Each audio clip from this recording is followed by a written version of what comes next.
Bonjour à tous, bonjour mes chers amis, Parashat Pinchas, Am Israël est frappé par une épidémie. Cette épidémie est le résultat de la faute du Nassi, du prince d'Israël, Zimri ben Salou, qui est le prince de la tribu de Shimon.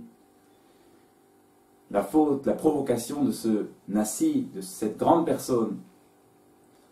Et voilà que Pinchas se trouve devant ce spectacle, ce triste spectacle de son peuple, frappé par l'épidémie, par la faute de cette grande personne du peuple d'Israël qui a provoqué le réveil de l'attribut de justice en haut. Et les enfants d'Israël souffrent. Et voilà que Pinchas, muet par une douce et sainte insolence juive, décide de faire quelque chose, cherche comment est-ce que je peux faire pour sauver les enfants d'Israël, comment est-ce que je peux faire pour adoucir le décret, changer les choses. Et voilà que Pinchas comprend que ce qu'il y a à faire, c'est de punir ce Zimri ben Salou, ce prince de la tribu de Shimon. Et il se rend bien sûr chez son maître, Moshe, pour lui demander, est-il vrai, est-ce que j'ai bien compris? Est-ce que j'ai bien compris? Est-ce que je ne fais pas erreur? Et voilà que Moshe lui répond par une réponse mystérieuse, en lui disant, celui qui a lu la lettre accomplira sa mission. Moshe Rabbeinu ne répond pas oui, ne répond pas non, mais lui répond cette phrase qui demande véritablement à être comprise. Celui qui a lu la lettre accomplira sa mission. Et Pinchas entend ces mots-là et comprend que Akadosh Baruch Hu veut là qu'il comprenne les allusions. Akadosh Baruch Hu ici ne veut pas que les choses lui soient dites clairement, mais veut le voir encore chercher la vérité, et au travers des allusions qu'il a entendues de son maître Moshe, faire ce qu'il doit faire. Et ainsi, par Pinchas, vers cet acte de punir ce Zimri ben Salou contre toute chance, contre toute compréhension, alors que les autres juifs qui l'entourent se moquent de lui. Toi Pinchas, comme dit Rashi, toi Pinchas, toi le petit-fils de Yitro qui a servi 70 idolâtries, toi, tu vas aller faire justice contre un prince d'Israël, Zimri ben Salou, un grand homme, toi. Et sur tout le chemin, voilà que Pinchas entend ces voix-là, qui se moquent de lui, entend ces voix-là qui éveillent en lui les doutes. Peut-être que je me trompe, qui suis-je? Moi, je vais faire une chose pareille. Puis Moshe lui-même ne m'a pas dit clairement les choses. Et pour autant, Pinchas continue pas après pas, muet de cette douce et sainte insolence juive, jusqu'à faire ce qu'il doit faire et sauver les enfants d'Israël. Au point même qu'Akadosh Baruch Hu dit, avec ce Pinchas-là, je veux avoir une alliance toute particulière, Briti Shalom, comme ouvre notre paracha. Il a vengé ma vengeance, il a sauvé mes enfants de l'épidémie. Il est allé contre les vents, contre les doutes. Je veux avec lui une alliance particulière. Et cette alliance particulière s'est exprimée au point même que Pinchas n'est pas mort. Nous tous, partons. Même Moshe est parti. Mais lui n'est pas mort. comme nous disent nos sages, que Pinchas est devenu Eliyahu Hanavi, le prophète Eliyahu. Et ce Pinchas-là, qui est allé contre les vents, contre ses doutes, ses propres doutes, contre la moquerie des autres, ce Pinchas-là est celui qui accompagne les enfants d'Israël jusqu'à la venue du Mashiach, Eliyahu Hanavi, qui se dévoile dans chaque génération, au Tzadikim, qui se dévoile dans chaque génération, dans chaque Brit Mila que un juif fait, vient Eliyahu Hanavi. C'est Eliyahu Hanavi qui lui-même viendra annoncer la délivrance, viendra annoncer la venue du Mashiach.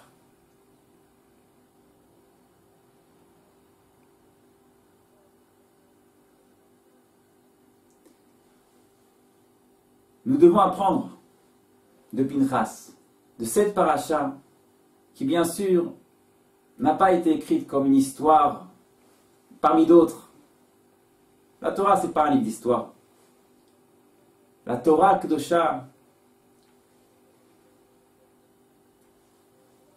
est un message, est un appel à chacun de nous.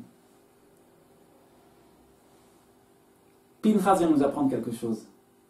Vient nous apprendre à chacun de nous qu'il a en lui cette douce et sainte insolence juive.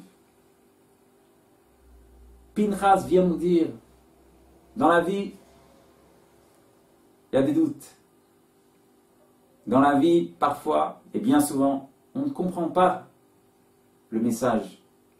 Hachem ne nous parle pas toujours clairement. Un petit peu comme Moshe qui lui a dit, celui qui a lu la lettre, qu'il fasse sa mission. Pas toujours clair. Et pour autant, nous dit Pinchas, derrière ces doutes, derrière ce flou,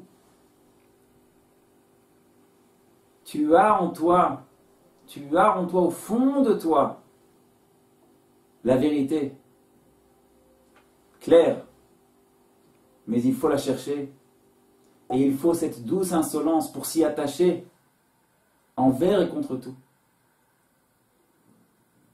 Envers et contre tout. Cette force de Pinchas, c'est cette force qui se trouve en chacun de nous, et qui nous donne de quoi aller contre toutes les prévisions. C'est celle qui nous fait avancer d'un pas ferme, même lorsque les chances sont minimes. Minimes. Un petit peu comme cette voie qui amène un étudiant. Alors qu'on lui dit, voilà, tu veux rentrer à Polytechnique, tu veux rentrer à droite, à gauche. Tu sais, sur 5000, 6000 personnes, il n'y en a que 200 qui rentrent. Et voilà qu'il y en a beaucoup qui disent, bon alors ce ne sera pas Polytechnique, ce sera autre chose, c'est pas grave. Et voilà ce juif qui dit quoi? 5000 candidats, on les en prenne 200, il en faut bien 200. Ben moi je serai dans les 200. Ah, mais tu n'as pas les résultats qu'il faut, c'est pas grave. Moi je serai dans les 200. Ils en font 200, moi je serai dedans. Cette insolence, entre guillemets, cette bonne insolence, elle vient de ce Pinchas qui est caché en chacun de nous. Et Akadosh Baruch Hu l'a mise en nous, pas seulement pour les études, pas seulement pour les enjeux de la vie. Essentiellement, Akadosh Baruch Hu l'a mis en nous pour le chercher, envers et contre tout. Envers les doutes, contre tout pronostic.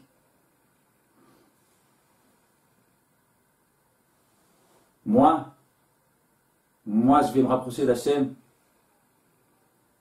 Moi, je vais parler à Hachem. Voilà 40 ans que je dors. Voilà 1000 fois que je tombe. Moi, je vais à nouveau venir taper à la porte. À nouveau dire à Kadosh Baruch Hu, je reviens. Me voici. Il faut de l'insolence. 1000 fois que je tombe. 40 ans que je dors. Maintenant, je vais me réveiller. Il faut de l'insolence. Notre paracha nous dit, cette insolence-là, c'est ce qu'Hachem veut. C'est ce qu'Hachem attend de toi. Et cette douce et sainte insolence, elle est en toi. Elle est en toi comme elle était dans Pinchas. Pinchas n'a rien de plus que toi. Rien de plus que toi. Le petit-fils de Yitro, le petit-fils de celui qui a servi 70 idolâtres. Rien de plus que toi. Pinchas te dévoile que cette force d'aller contre les vents, elle est en toi. Si tu cherches, si tu acceptes d'écouter cette voix en toi, au fond de toi, qui te dit la vérité, elle est là. Même si autour de toi, les doutes s'élèvent sans cesse, même si la moquerie parfois se fait entendre, même si ton propre premier regard semble dire le contraire, mais au fond, je sais. J'avance, quel que soit le chemin, qu'il soit dégagé ou qu'il soit miné, ça ne change pas. C'est là-bas que je dois aller. J'avance. Et nous dit Rabbi Nachman de Breslev que cette douce et sainte insolence juive qui se trouve en chacun de nous, et qu'Hachem attend tant de chacun, qui donne tant de joie à Kadosh Baruch Hu, au point même que ce Pinchas a mérité ce que personne d'autre n'a mérité, même pas Moshe. Lui, il reste vivant. Il revient à chaque génération. Cette douce et sainte insolence, elle trouve son expression, nous dit Rabbi Nachman de Breslev, dans la parole d'un juif. Lorsqu'un juif, jour après jour, alors que passent sur lui flots et vagues, et le voilà un jour, comme dit Rabbi Nachman de Breslev, un jour un ange, et l'autre jour un prêtre, prêtre de l'autre côté. Un jour en haut, l'autre jour en bas. Et pour autant, à chaque fois, il tape à la porte à nouveau. Il dit Hachem, je ne laisse pas tomber. Plus que cela, Pinchas nous enseigne ici une autre sorte de prière que nous connaissons. Nous dit la Gemara, lorsque Pinchas est venu devant Hachem, il a argumenté devant Hachem.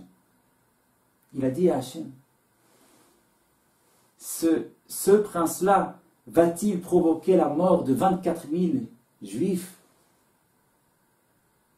Et nous dit la Gemara, au traité Sanhedrin, à la page 82, lorsque Pinchas a prononcé cette prière, les Malachei Hasharet, les anges du service, se sont immédiatement précipités pour le jeter. Comme ça, tu parles à Hachem, tu viens avec des arguments contre Hachem. Comme si Hachem ici faisait quelque chose sans justice, tu n'as pas honte. Et Akadosh Baruch Hu a arrêté les anges et leur a dit, non, laissez-le parler. Laissez-le parler. Ces paroles-là, ces arguments-là, c'est ce que j'attendais. Akadosh Baruch Hu les arrête et laisse parler Pinchas. Je t'écoute. Donne tes arguments. Exprime-toi. Et cette prière-là de Pinchas lui a ouvert les portes, a fait que sur son chemin, pour accomplir sa mission, comme dit la Gemara, 6 miracles ont été accomplis pour pouvoir lui permettre de faire ce qu'il devait faire. C'est la même chose pour chacun de nous. Akadosh Baruch Hu attend aussi de nous ce genre de prière-là, un petit peu insolente comme ça, disant, bon Shalom, au bout du compte, je suis ton fils. Je suis ta fille. Tu ne peux pas me laisser comme ça. Tu ne peux pas me laisser loin de toi. Cette douce et insolence juive, jour après jour, c'est elle qui ouvre les portes, comme elle a ouvert la porte à Pinchas, la porte de sa mission, la porte de l'éternité, la porte de trouver cette place exceptionnelle dans le judaïsme où personne n'a eu cette place-là. En réalité, chacun de nous a sa place exceptionnelle dans ce monde d'Hachem. Et ce qui lui fait trouver sa place, c'est cette douce et sainte insolence de venir à nouveau à Kadosh Baruch Hu, à 50 ans, à 60 ans, après 1000 fois, après 2000 fois, après 1 million de fois, où il n'a pas réussi, à nouveau taper à la porte et argumenter à Kadosh Baruch Hu, au bout du compte, je suis ton fils, je suis ta fille, ouvre-moi la porte. Que nous méritions de dévoiler en nous cette sainte insolence qui se trouve en nous et qui peut nous donner la force d'aller contre tous les vents, toutes les moqueries, tous les doutes. Que nous méritions Shabbat Shalom.